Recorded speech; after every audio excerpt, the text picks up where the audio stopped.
Muy buenos días, hermanos. Abran sus Biblias, por favor, en Apocalipsis, capítulo 9, versículos 19 y la primera parte del versículo 20. Vamos a estudiar en esta mañana. Estamos ya en la parte final del capítulo 9 de Apocalipsis, uno de los capítulos que a nuestro juicio es de los más difíciles de interpretar. Una de las segundas series que es muy compleja, que habla de juicio, de destrucción, de maldad, pero en medio de todo el sufrimiento y el caos reinante, Dios soberano, control absoluto y perfecto de toda la historia de la redención. Hemos estado procurando con un gran esfuerzo por el celo en la Escritura, entender estos textos a la luz del carácter de Dios, a la luz de Jesucristo, el Cordero vencedor, como principio hermenéutico, y no salirnos en ningún momento de esas verdades centrales que rigen nuestro pensamiento y que deben regir nuestra vida. Todo el honor, la gloria y la dignidad pertenecen a Jesucristo, el Hijo de Dios. Si nosotros llegamos a conclusiones separadas de esa verdad absoluta, nosotros estamos en una herejía, o estamos al borde de una herejía.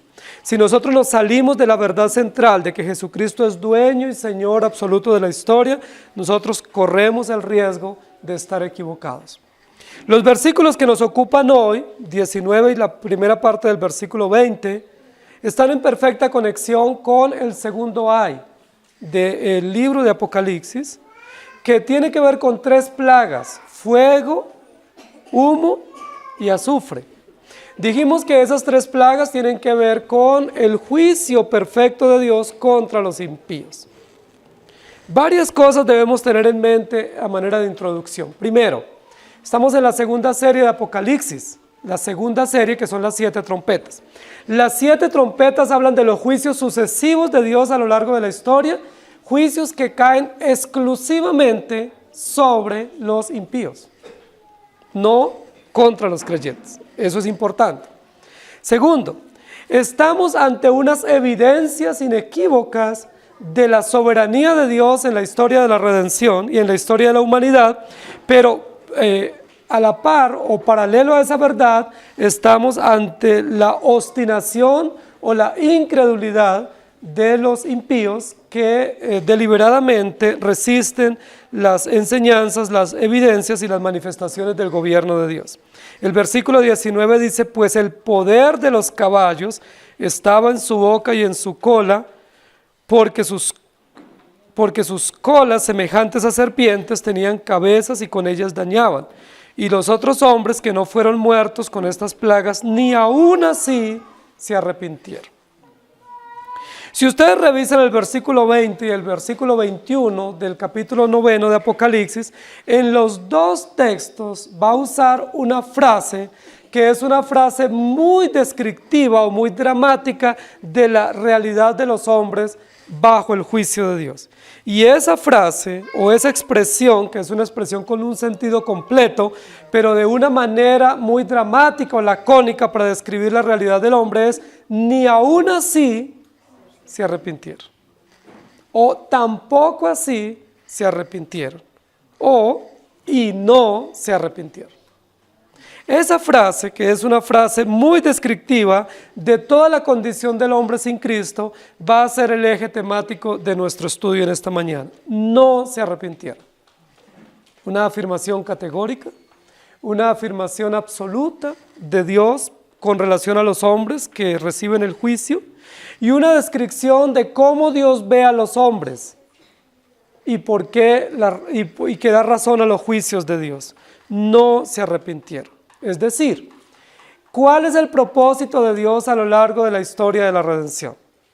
¿Por qué Dios da evidencias al hombre de su existencia, de su poder, de su bondad y de su justicia? ¿Por qué Dios muestra a lo largo de la historia, a través de las cosas creadas, su carácter y su realidad? ¿Por qué? Porque Dios quiere ser conocido, porque Dios ha determinado darse a conocer, y porque Dios ha determinado también que sobre la base de su revelación o de su conocimiento, los hombres no tengan excusa y, como dice en otro texto de la Escritura, procedan al arrepentimiento. Pero el estribillo aquí la frase reiterada en este texto es, y no se arrepintieron. Y yo quiero llamar la atención en esta mañana, o la Escritura mejor nos llama la atención en esta mañana, para que consideremos que los hombres no se van a arrepentir así tengan sobradas evidencias del ser de Dios. ¿Por qué no se van a arrepentir? La Biblia nos va a decir en otros textos las razones. En este momento no es nuestra ocupación. Lo que queremos reiterar en esta mañana es que Dios a lo largo de la historia ha dado evidencias o llamados con trompeta, llamados audibles, visibles y conocidos para que el hombre se arrepienta, pero aún así el hombre no se arrepiente. Segunda de Pedro, capítulo 3, versículo 7, dice, y ahora por esa misma palabra, el cielo y la tierra están guardados para el fuego, reservados para el día del juicio y de la destrucción de los impíos. La mayoría de nosotros hemos pensado que cuando vamos a compartirle a un impío o a un incrédulo, el mejor eslogan o la mejor aproximación a ellos es decirle Dios te ama y tiene un plan maravilloso para tu vida. En términos generales, en la evangelización contemporánea, la iglesia ha creído que ese es como el punto de entrada o ese es el rompehielo cuando vamos a evangelizar. Entonces no conocemos a nadie, nos acercamos a un impío y la única forma de llegar y romper el hielo es decirle Dios te ama y tiene un plan extraordinariamente hermoso para ti. Y en los últimos años, después del siglo XVIII, con el tema de la decisión o la regeneración decisional, muchos han creído que esa es una forma adecuada de evangelizar. Dios te ama. Tenemos que entender esas verdades a la luz de la Escritura. Si ese es el tema para aproximarnos a una persona, nosotros estamos lejos de la verdad, porque la verdad escritural, la verdad del carácter de Dios dice que Dios está airado contra el impío. ¿Desde cuándo Dios está airado contra el impío? Desde el principio, desde siempre. Aún pudiéramos decir que la ira de Dios es eterna contra el impío y contra el pecador. Es decir, ¿cuándo Dios ha amado al impío? Hay un texto en la Escritura donde dice que Dios ha amado al impío y que tiene un plan para él. ¿Hay algún texto en la Escritura que diga que Dios es benévolo, compasivo y condescendiente con los incrédulos, con los ateos, con los agnósticos y que está dándoles una oportunidad de oro para que se arrepientan sobre la base del amor? La respuesta es no. No hay un texto, no hay una premisa, no hay una verdad de Dios donde diga que Él tiene un plan maravilloso, adecuado o compasivo con el incrédulo. Siempre la Escritura dice que Dios es fuego consumidor y que Él está airado contra el impío y contra el pecador. Por eso tenemos esta serie de Apocalipsis. La mayoría de los estudiosos de Apocalipsis que han invertido todo su tiempo para estudiar este libro, que es un libro bastante complejo para ellos, terminan diciendo que toda esta serie de trompetas es una serie de venganza de Satanás contra la iglesia. ¿Ustedes han encontrado eso? Yo no he encontrado eso hasta ahora. Que esta segunda serie sea Satanás con los demonios y el falso profeta y la bestia y el dragón en contra de la iglesia persiguiéndola. Hemos visto que no es así. Hemos visto que esta segunda serie de las 7 trompetas es Dios derramando su ira justa y perfecta ¿sobre quiénes? Sobre los que no están sellados, sobre aquellos que Dios desde la eternidad no determinó para salvación. Entonces no es Satanás contra la iglesia, sino Dios contra los incrédulos. Eso es correcto. Y es lo que hemos visto a lo largo de estas 6 trompetas que hemos visto y los ayes que se están manifestando. Por eso el versículo 19 comienza o continúa diciendo de las 3 plagas que vienen sobre la humanidad. ¿Y cuáles son las 3 plagas? Fuego, humo y azufre. ¿Quién las envía? Dios. ¿Contra quién? Contra los incrédulos. No es Satanás contra la iglesia. Nunca Satanás ha podido hacer nada contra la iglesia. Él se saborea, pero no puede hacerlo. Nunca lo podrá hacer porque no tiene permiso. Pero Dios, que es justo y soberano, derrama su ira sobre los incrédulos. La mayoría de los que estudian la Biblia dicen que este versículo de las 3 plagas y el poder de los caballos con su boca y sus colas semejantes a serpientes, que esto tiene que ver con armamento nuclear, que tiene que ver con incendios, bombas, que tiene que ver con el desarrollo armamentístico moderno, y algunos todavía más osados dicen que tiene que ver con los chinos, que tienen un gran ejército, o con los rusos, y que piensan atacar el mundo y generar la tercera guerra mundial. Qué buena imaginación, ¿cierto? Y tenemos algunos datos históricos contemporáneos de algunos indicios de guerra y de algunas naciones poderosas que se están aliando para generar guerras, porque eso es parte de la economía del mundo, las guerras. Pero en ningún momento la Biblia dice que este tema que tiene que ver con caballos, con serpientes, con langostas, está hablando de armamento nuclear. Si así fuera, Juan no lo hubiera podido entender.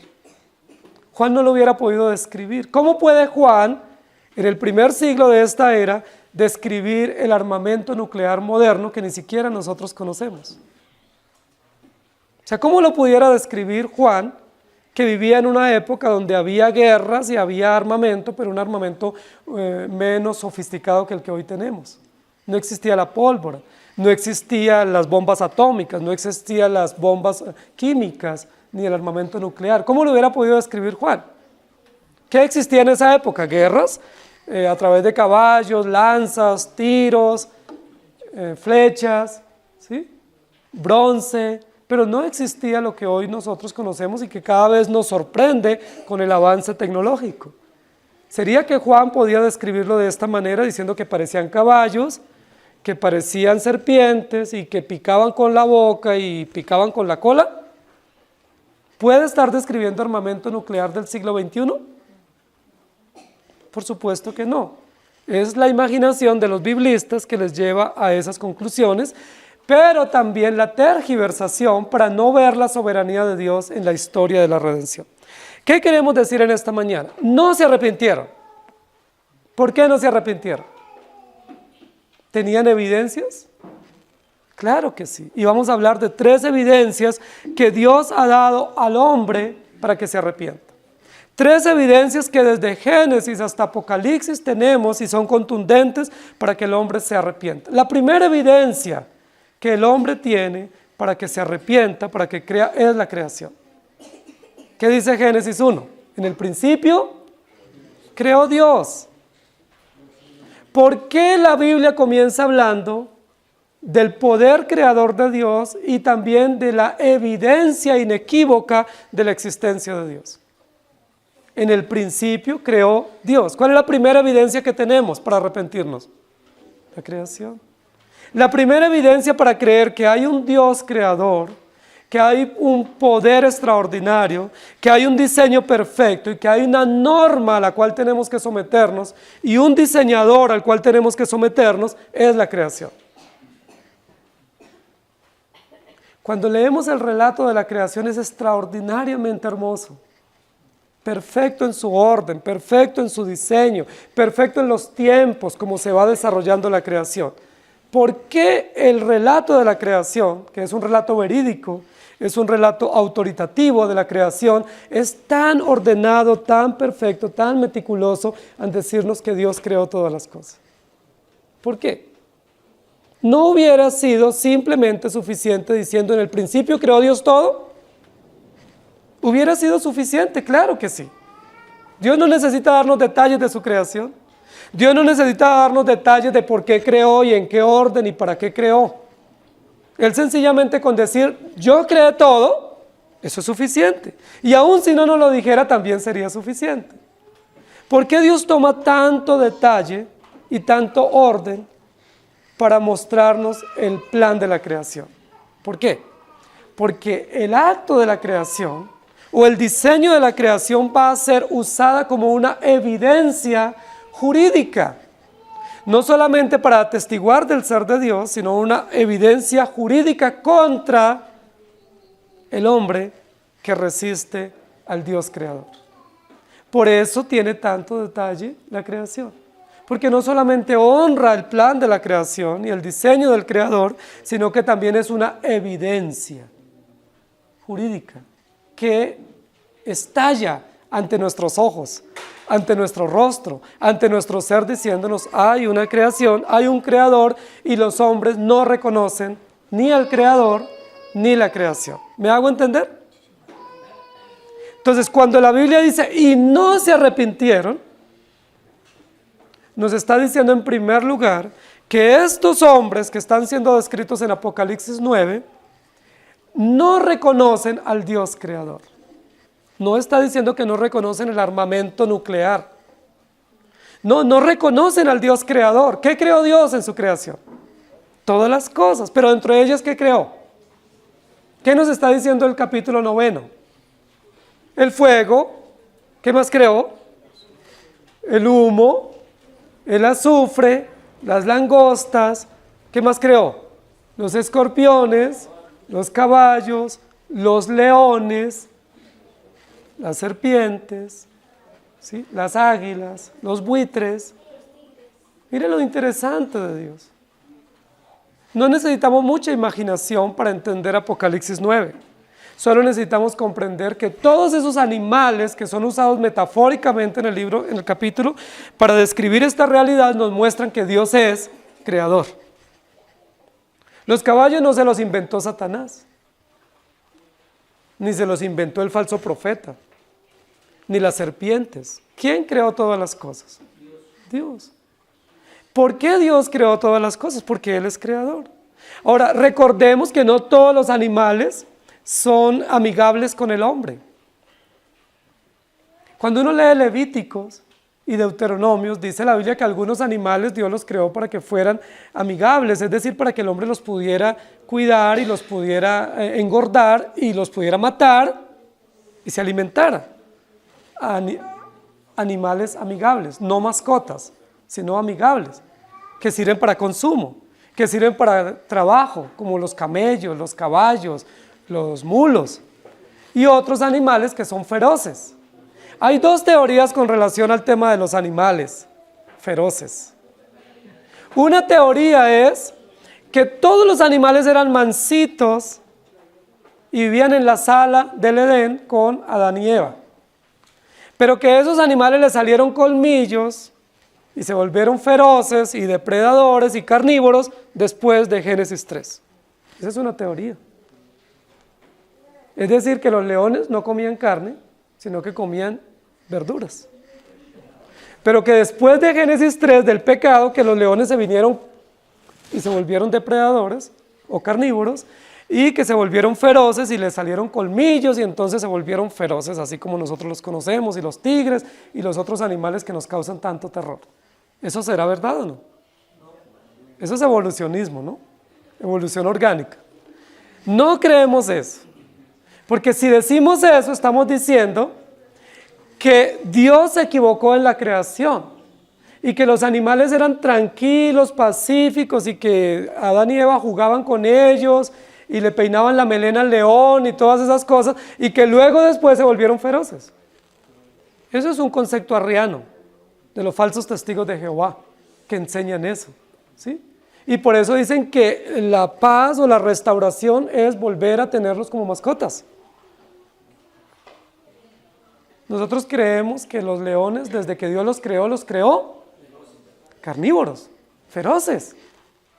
Los creó para estar en la selva. Los creó para infundir terror. Y no solo los leones, sino otro tipo de animales que son feroces y que no son amigables con el hombre. Es decir, que el hombre no puede domesticarlos, que no son comestibles, que son animales impuros y que son animales no para la convivencia o para el consumo, sino para estar en la selva y embellecer la selva, embellecer el océano. ¿Por qué? ¿Qué nos quiere enseñar Dios con eso?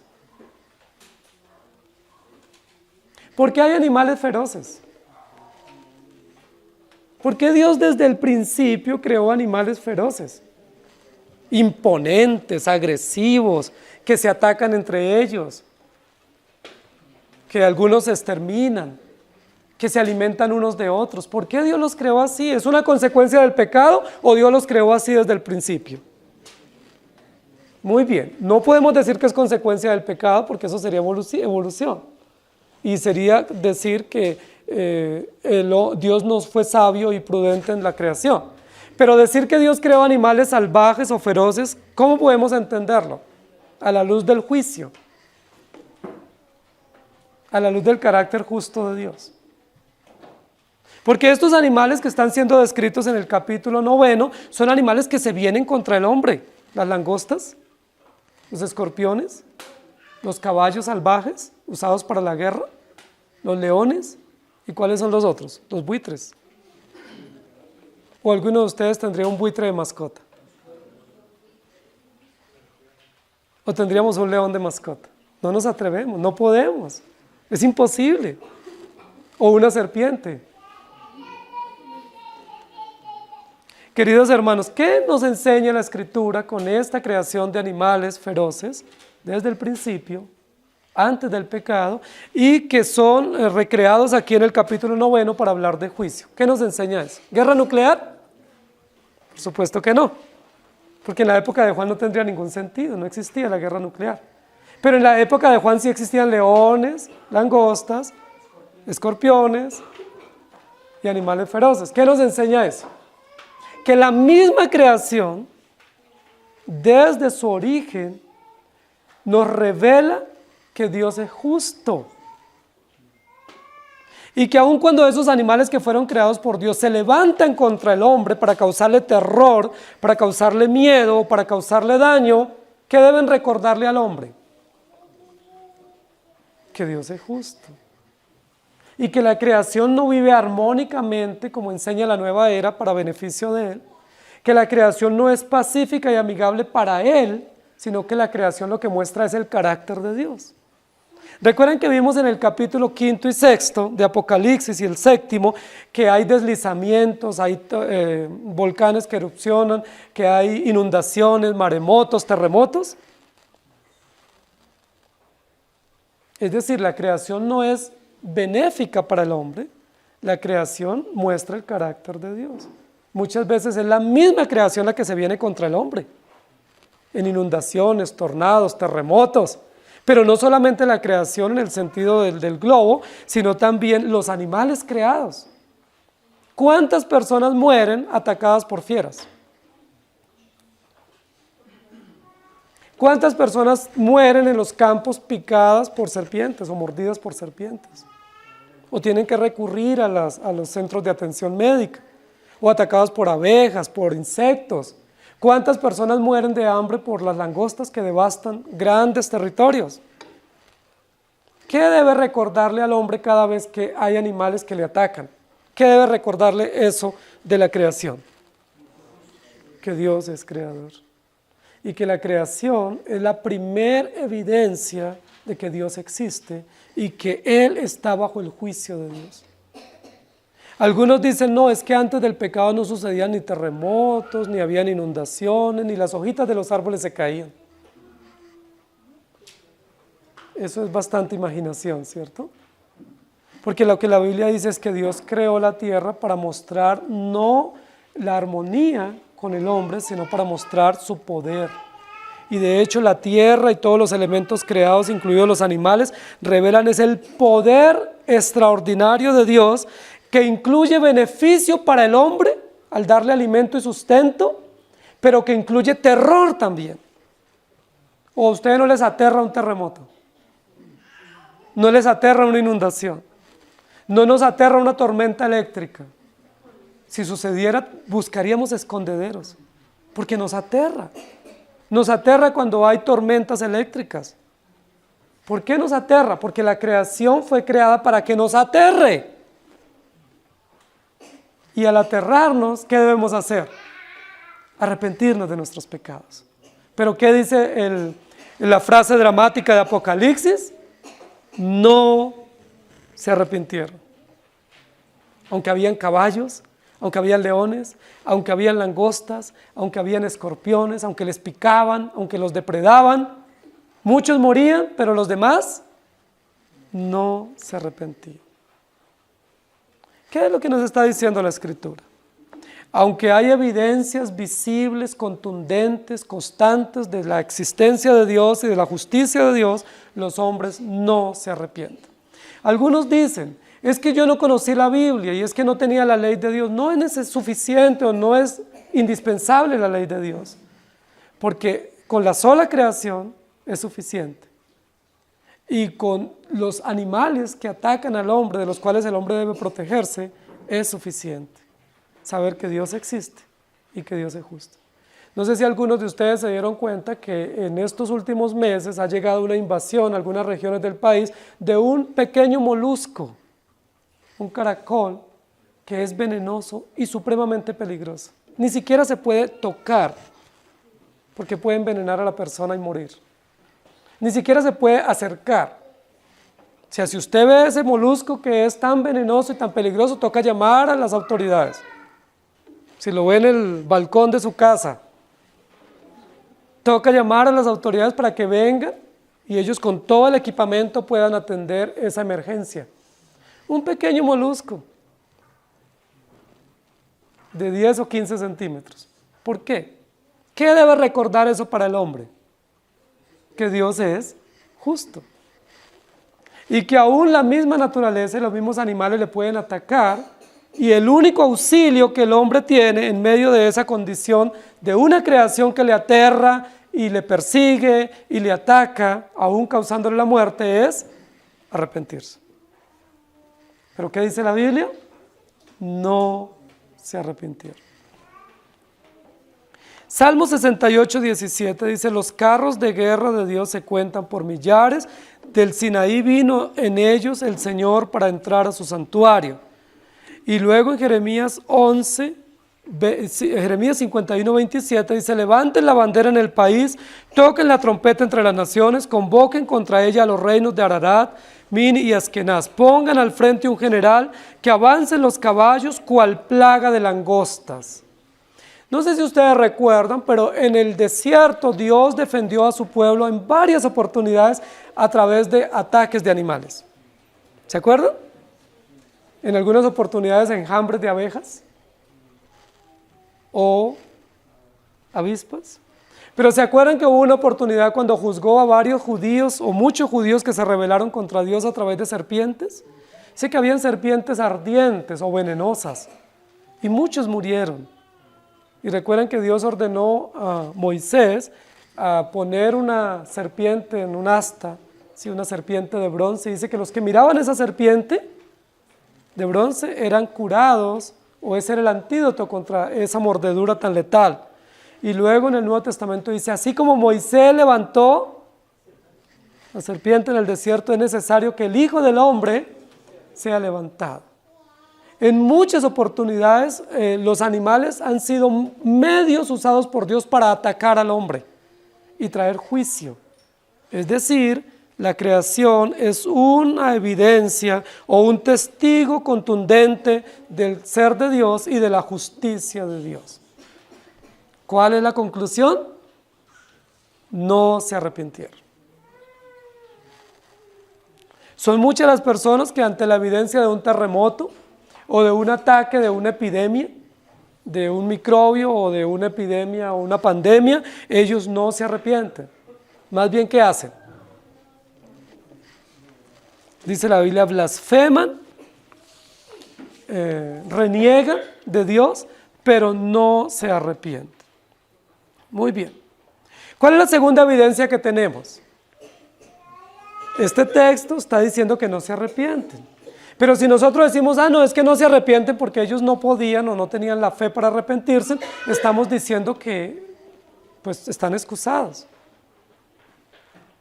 Y ahí dice: no se arrepienten, es decir, eran responsables de arrepentirse. ¿Por qué no se arrepintieron? Tenían evidencias para arrepentirse, ¿por qué no lo hicieron? Tenían el conocimiento, tenían la información, ¿por qué no lo hicieron? Primero, porque rebeldemente se levantan a desconocer que Dios es creador y que todas las cosas pertenecen a Dios. ¿No es eso el testimonio de las múltiples teorías sobre la creación? Cuando ustedes encuentran una nueva teoría, todas ellas falsas, sobre la creación, ¿usted qué tiene que reconocer? Que el hombre es rebelde. Por eso habrá nuevas teorías y cada vez saldrán nuevas con otras evidencias y testimonios falsos o acomodados, porque el hombre es rebelde y no reconoce que Dios es creador. ¿Por qué? Porque el testimonio del Dios creador se viene en contra de ellos. Por eso niegan la evidencia de la creación. Entonces, ¿quién creó el mundo? ¿Qué dicen los incrédulos?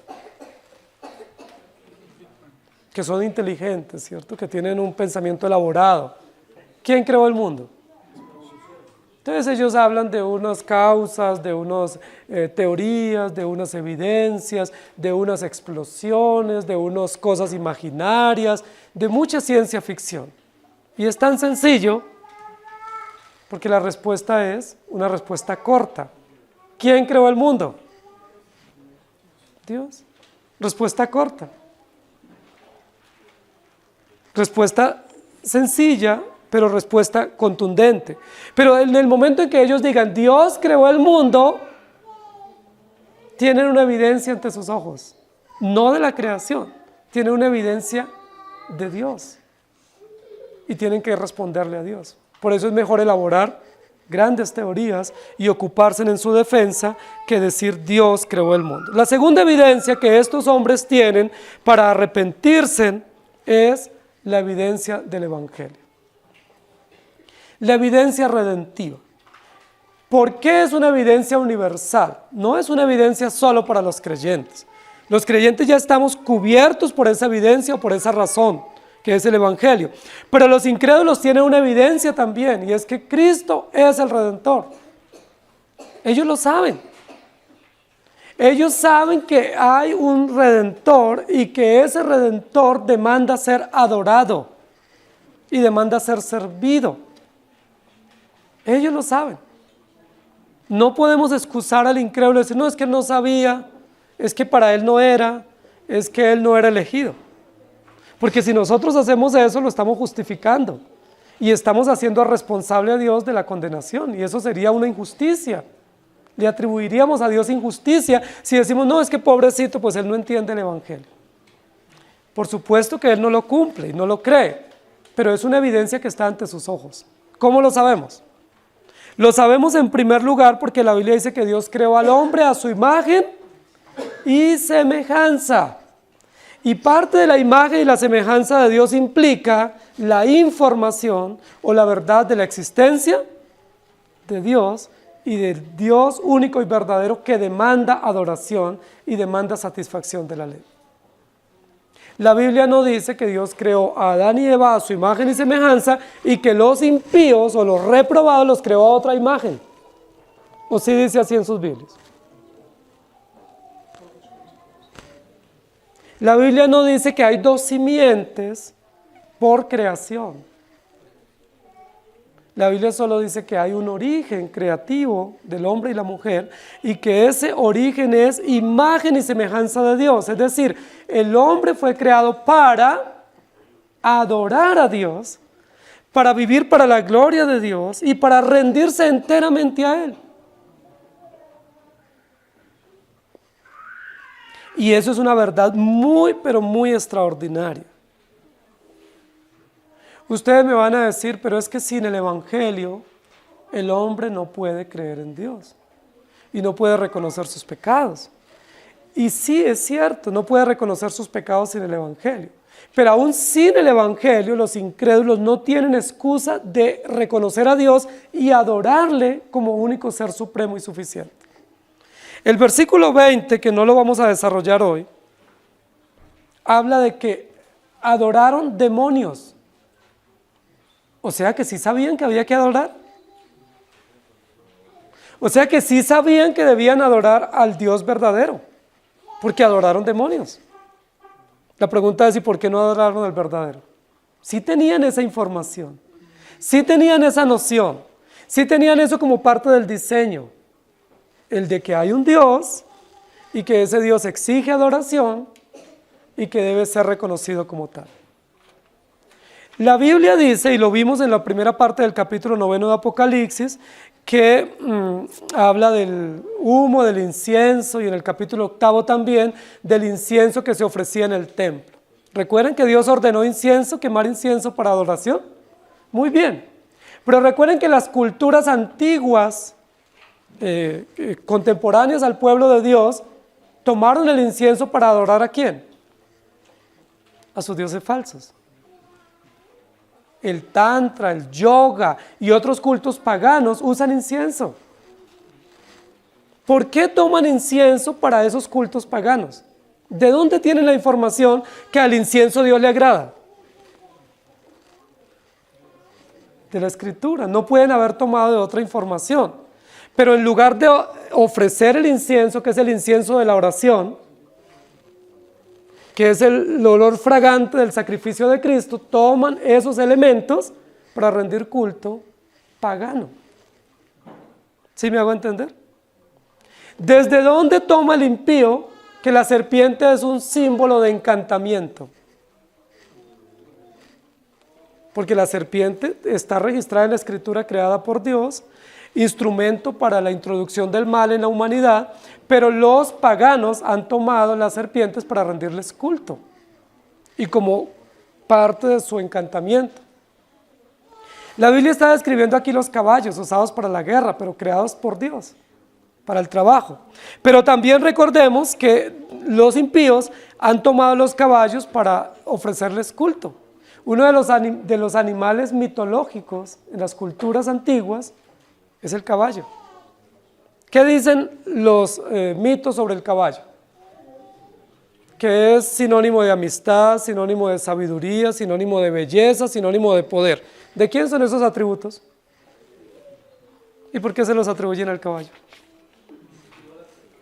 Para adorarlo y para desviar la atención del Dios creador y no reconocer que la evidencia del Dios redentor que demanda ser adorado está ante sus ojos.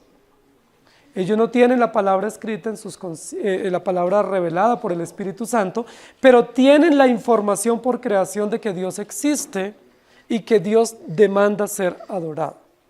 Pero en lugar de adorar a Dios, ¿qué hacen? ¿Qué dice aquí el capítulo? Adoran demonios, adoran imágenes.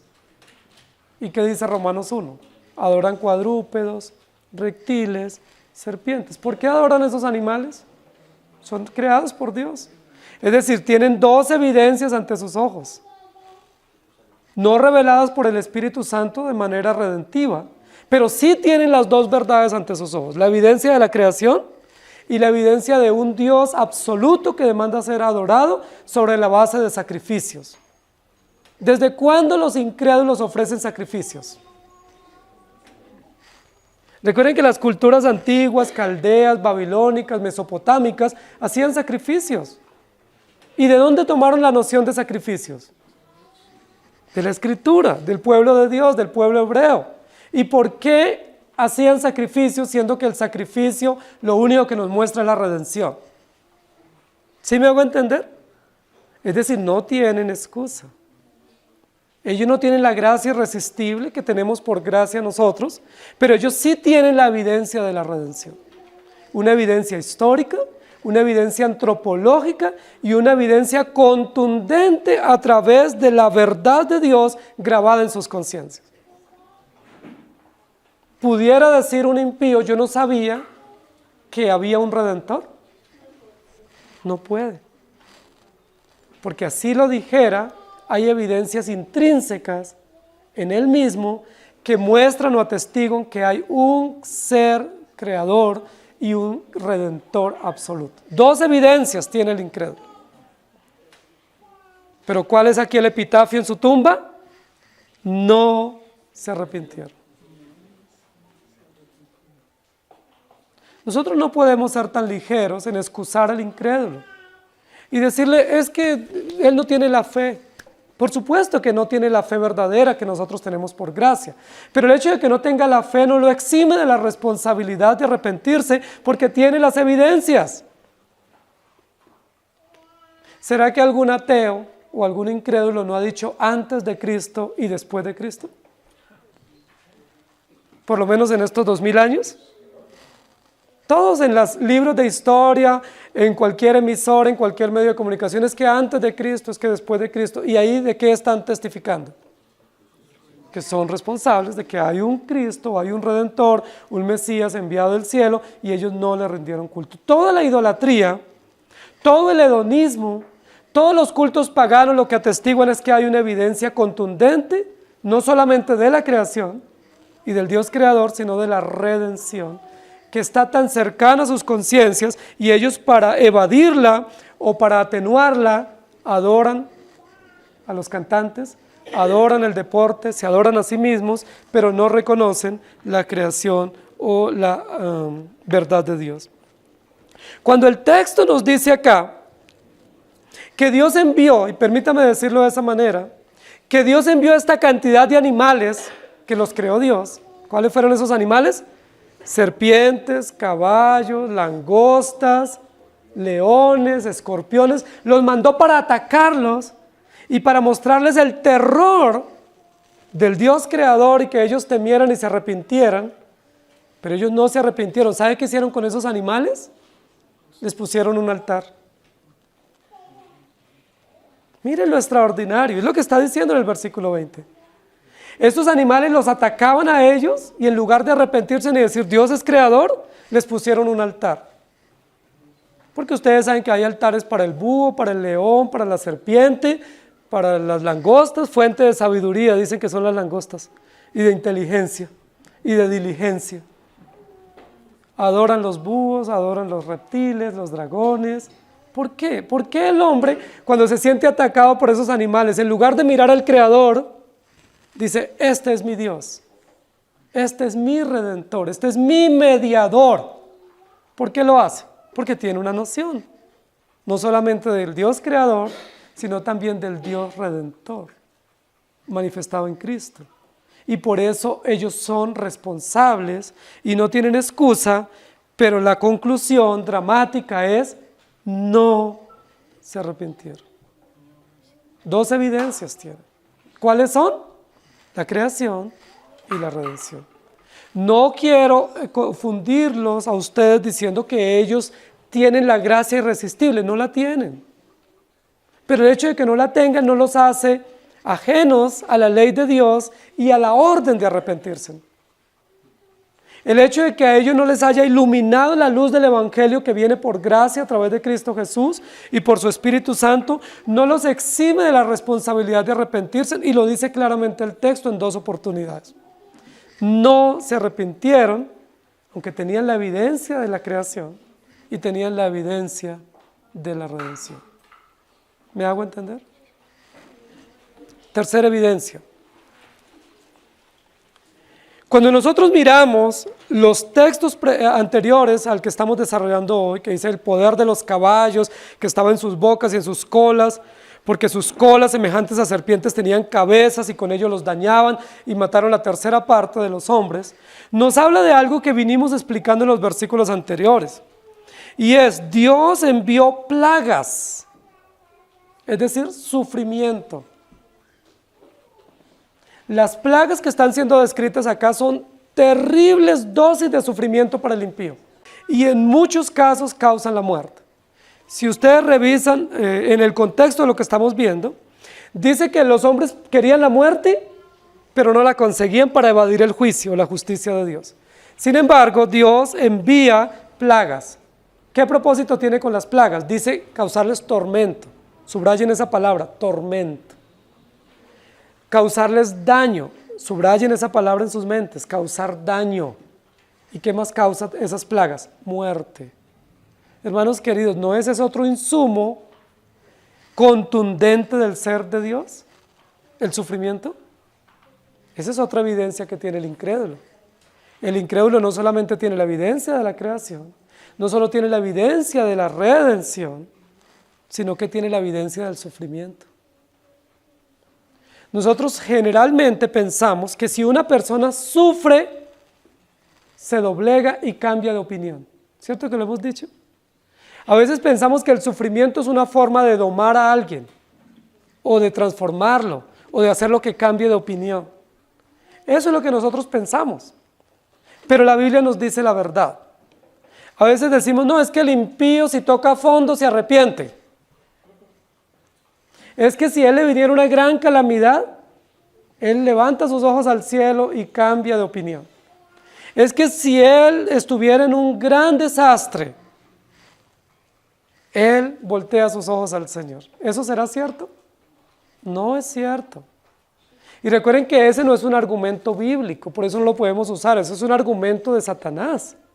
Ese fue el argumento que usó contra Job. Ese fue el argumento que dijo, no, es que él te sirve porque tú lo bendices. Si tan solo le quitara todas sus pertenencias, si tan solo tocara su fortuna, él renegaría contra ti. Ese es el mismo argumento. Es decir, el creyente sirve a Dios porque está bien, y el impío, si le va mal, se arrepiente. ¿Sí me hago entender? Es el mismo argumento. ¿Y qué le dijo Dios a Satanás? Bueno, está bien, tienes permiso. Tócale sus bienes y verá que no reniega. Y luego dice, bueno, pero es que pues tiene la salud. Pero si le tocáramos su salud y le causáramos una gran dolencia o un diagnóstico terrible adverso, el hombre reniega. Él es justo por conveniencia. ¿Y qué dice Dios? Te doy permiso que le toque su salud, pero mi justo Job no renegará contra mí. ¿Qué es lo que nos está diciendo la Biblia? ¿Que Job era muy valiente? No. Que el rechazar o reconocer a Cristo no se basa en condiciones de bienestar o condiciones de sufrimiento. Que el hombre va a rechazar a Cristo no porque tenga bienestar o porque tenga calamidad. Que el hombre rechaza a Cristo porque es rebelde. Así esté tocando fondo, va a renegar contra Dios. O así esté en la cumbre del bienestar, de la opulencia. Así esté en lo mayor de su comodidad económica o en su salud más floreciente, él no va a reconocer a Dios. Es más, cuando el incrédulo está en sufrimiento, ¿qué dice? Si Dios existe es muy malo. Y cuando está en comodidad, ¿qué dice? Todo esto me lo merezco. Es decir, por A o por B, él va a rechazar a Dios. Pero tiene una evidencia. Es decir, la evidencia que estamos viendo aquí es una evidencia judicial también. Es una evidencia punitiva. ¿Por qué estos animales se levantan tan ferozmente contra los impíos para causarles muerte? Sea a través de la guerra o sea a través de la devastación de las plagas o del ataque de estos animales feroces. Porque Dios está denunciando acciones punitivas o acciones censurables que ellos tienen contra Dios respecto a su ley moral. Es decir, Dios les está diciendo, esto que les pasa es porque ustedes están obrando mal, es una evidencia, les va a traer sufrimiento. ¿Cuál es la finalidad práctica de ese sufrimiento? Arrepentimiento. Pero ¿cuál es la finalidad real? No se arrepintieron. Es decir, esta pedagogía de que si yo le doy una promesa a alguien, él va a hacer lo que yo quiero, no funciona. Es una pedagogía humanista que en muchos contextos se ha usado. Entonces nosotros queremos presionar al niño para que sea obediente ofreciéndole cosas. O pórtese bien y te doy este regalo. Ese sería lo mismo que está diciendo Satanás en este capítulo 1 de Job. Es que si le quitamos esto, reniega, pero si le damos, agradece. ¿Es real eso, hermanos? No. El incrédulo rechaza a Dios no porque no tenga sufrimiento, no porque no tenga bienestar, él lo rechaza porque él es rebelde en su corazón. Y la rebeldía no tiene que ver con bienestar, no tiene que ver con comodidad, no tiene que ver con sufrimiento. Sencillamente él es rebelde. Pero Dios no lo creó rebelde. Dios lo creó a su imagen y semejanza. ¿Por qué el hombre, pudiendo y debiendo obedecer a Dios y respetar a Dios y teniendo las evidencias ante sus ojos, él se volvió o se constituyó o reaccionó con tanta rebeldía? Es una pregunta importante de responder.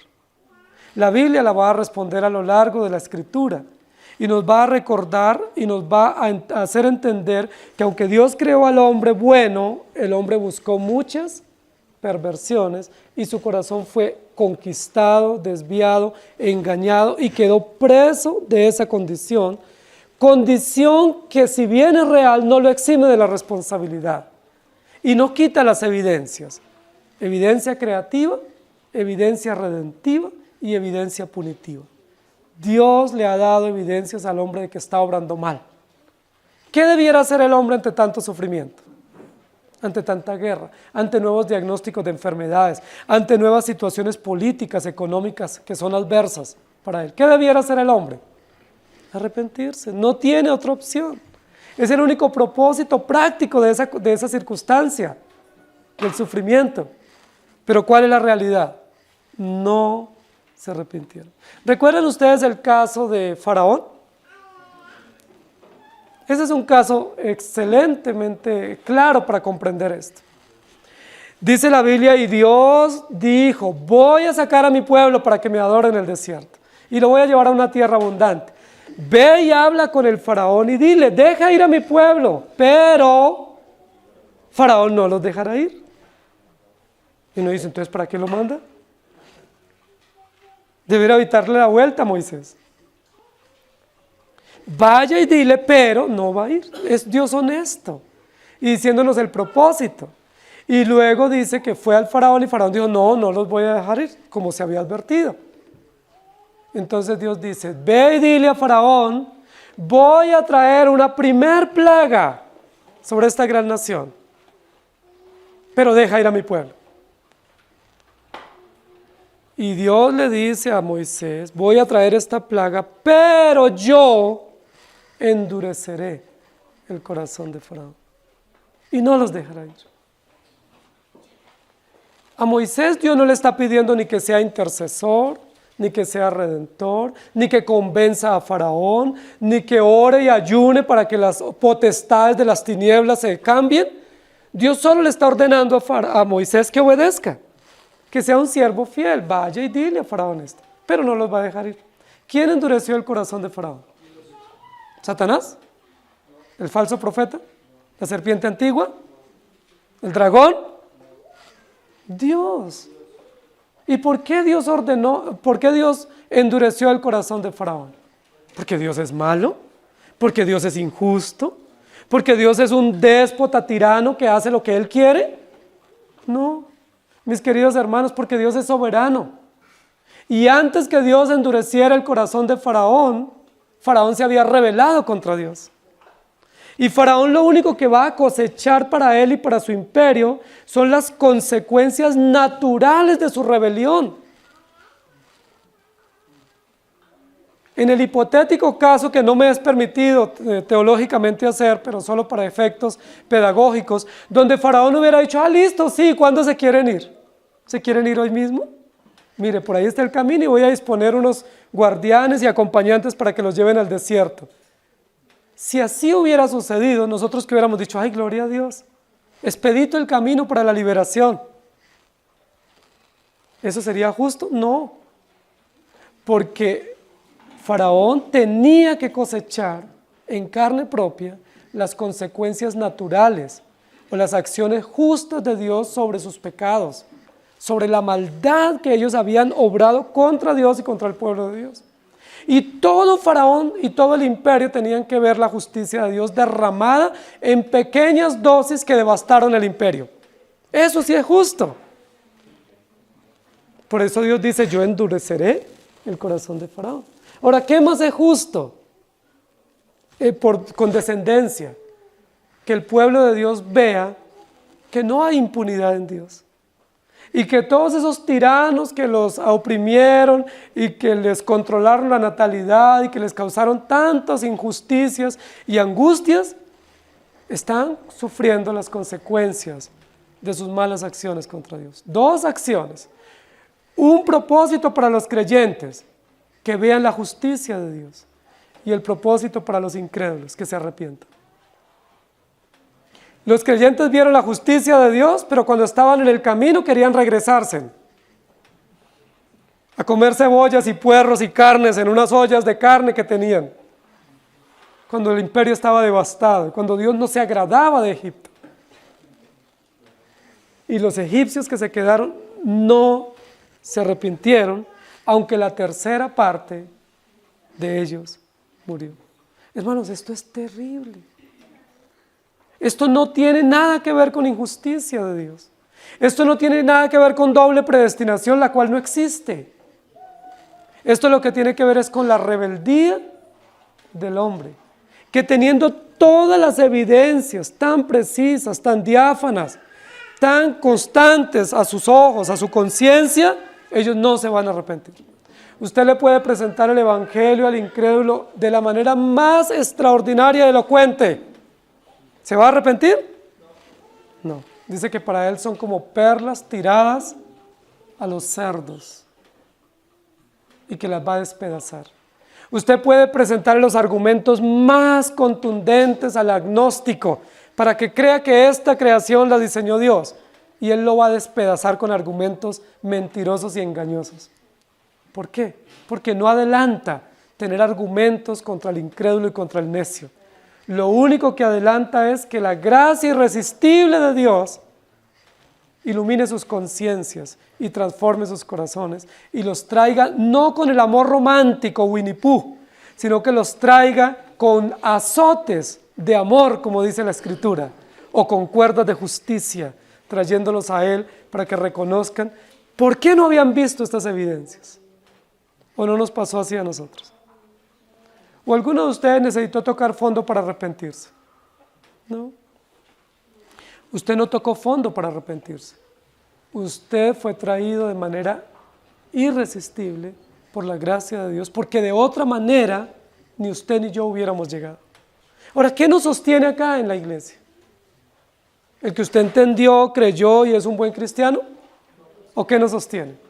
La gracia irresistible de Dios. Si Dios te diera a ti unas pequeñas vacaciones, ¿tú las aprovecharías? Ya veo sus ojos. Si Dios te dijera, bueno, has servido mucho, has sido un creyente fiel, un siervo muy comprometido, te voy a dar unas vacaciones merecidas, disfrútalas. Terrible, ¿no? Nosotros aprovecharíamos esas vacaciones, porque nuestra condición lo que nos muestra es que aún teniendo el conocimiento, teniendo las evidencias, teniendo el perdón de los pecados, teniendo su gracia irresistible, nosotros seguimos siendo rebeldes. Por lo tanto, no tenemos excusa. Por eso las acciones judiciales de Dios vienen contra nosotros también. No para destrucción, sino para restauración o para corrección, de tal manera que nos arrepintamos. Queridos hermanos, todo esto que muchos han creado para generar terror y ciencia ficción, como buenos imaginadores, no tiene nada que ver con eso. Y lamento desahuciarlos. Porque aquí lo que se está describiendo no es ni arma nuclear, ni guerras del siglo XXI, ni poderes militares, ni naciones poderosas que traen muerte o epidemias. Aquí lo que está hablando es la justicia de Dios contra lo incrédulo, que tiene 3 evidencias ante sus ojos, pero no se va a arrepentir. Ahora, ¿quién le da esas evidencias? Dios. Si Él no se arrepiente ante las evidencias de Dios, ¿será que se va a arrepentir ante unos argumentos suyos?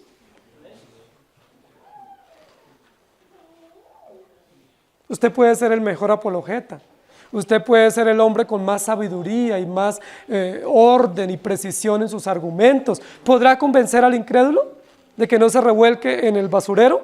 ¿O aún al creyente que obstinado en su pecado quiere permanecer en el pecado? ¿Podrá usted con buenos y con sendos argumentos convencerlo? ¿Qué dice la Biblia? No, si Dios, que los entregó a esa condición, no de manera injusta, sino como consecuencia legítima de su rebelión, no les transforma o no les ilumina sus conciencias con el Evangelio, no hay esperanza para el incrédulo. Si Dios no obra, vano es nuestro esfuerzo. Pero aún así, ve y predica.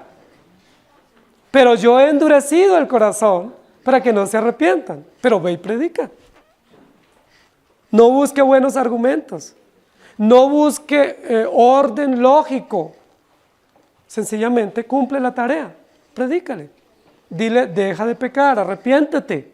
Hay 3 evidencias sobre usted, que es la creación de Dios, que revela que Dios existe, la redención de Dios, que revela que hay un Redentor que exige justicia y arrepentimiento, y también el sufrimiento que esas consecuencias de su pecado le están trayendo sobre su vida. Arrepiéntate. Escuchen o dejen de escuchar. Pero ¿cuál es la conclusión? No se van a arrepentir. Qué interesante. Me llama la atención la honestidad de Dios. Porque Dios no nos dice, vaya, predique y se van a llenar los auditorios. Dice, vaya y predique a cuerpos muertos que no se van a arrepentir, al menos que Dios obre. Esa es la conclusión del impío, hermanos. Así que si usted y yo estamos aquí, no es por inteligentes o por obedientes. Estamos aquí por gracia de Dios. Tenemos toda la misma responsabilidad que tiene el incrédulo. Tenemos las mismas evidencias y hasta más. Pero aún así, seguimos buscando el lodo y el vómito que abandonamos por gracia para seguir revolcándonos en él. ¿Qué nos pasa? ¿Falta de evidencia? ¿Falta de consecuencias? ¿Falta de entendimiento? ¿O exceso de rebeldía? La respuesta es exceso de rebeldía, exceso de maldad, que tiene que ser mortificada día a día a través de la palabra y a través de los medios de gracia. Pero no es que nos falte información. Si usted sale a pecar ahora, no es porque el pastor no lo aconsejó y los ancianos no oraron por usted. No es porque no le explicaron. No es porque no sabía. Si usted de aquí sale a pecar, es porque usted es rebelde, lo cual se constituye en un agravante más a la condición que va a sufrir y padecer.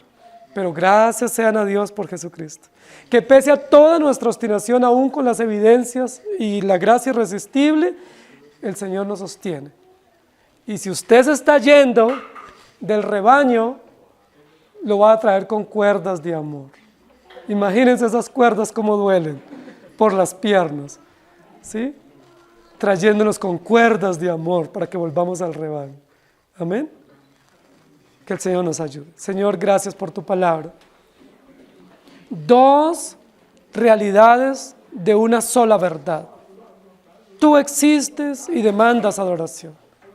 Solo tu pueblo podrá adorarte, porque tú has producido arrepentimiento en ellos por gracia irresistible. Pero aquellos que no te adoren y que se envanezcan en sus necios razonamientos nunca se arrepentirán, así tengan el mejor predicador. Aun si alguno de entre los muertos se levanta y les predica, no creerán. Y no creerán no por doble predestinación, sino porque son rebeldes y son necios. Y porque es necesario que sobre ellos venga la ira tuya, justa e implacable. Fuego, humo y azufre muestran los elementos justos tuyos para traer juicio eterno y juicio sucesivo sobre los incrédulos. Nos aterra estos elementos. No nos debe aterrar la guerra, ni los armamentos nucleares, ni las naciones que se levantan unas contra otras. No nos debe aterrar. Nos debe aterrar tu justicia. Nos debe aterrar tu juicio. Nos debe aterrar las acciones que tú tomas sobre nuestros pecados, que son implacables y severas y por supuesto merecidas. Pero Señor, gracias porque ya has puesto tu sello en nosotros. Y Señor, a veces nos da vergüenza que teniendo tu sello nos portemos como la puerca lavada. Que teniendo tu sello y siendo responsables y teniendo el conocimiento y teniendo la capacidad y conociendo las advertencias y pregonándolas, nos portemos como Jonás, nos portemos como Sansón, nos portemos como los hombres de la Biblia. No tenemos excusa, te pedimos que nos perdones, Señor. Ayúdanos, miserables de nosotros, Pero gracias a Dios por Jesucristo, que aún cayéndonos en el fango, nos limpia, nos lava y nos azota, para que podamos ser llamados hijos tuyos. Porque los otros no se arrepintieron. Nosotros tampoco nos arrepentimos, pero tú nos trajiste por gracia y produjiste arrepentimiento en nosotros. Gracias en Cristo Jesús. Amén. Señor les bendiga, hermanos.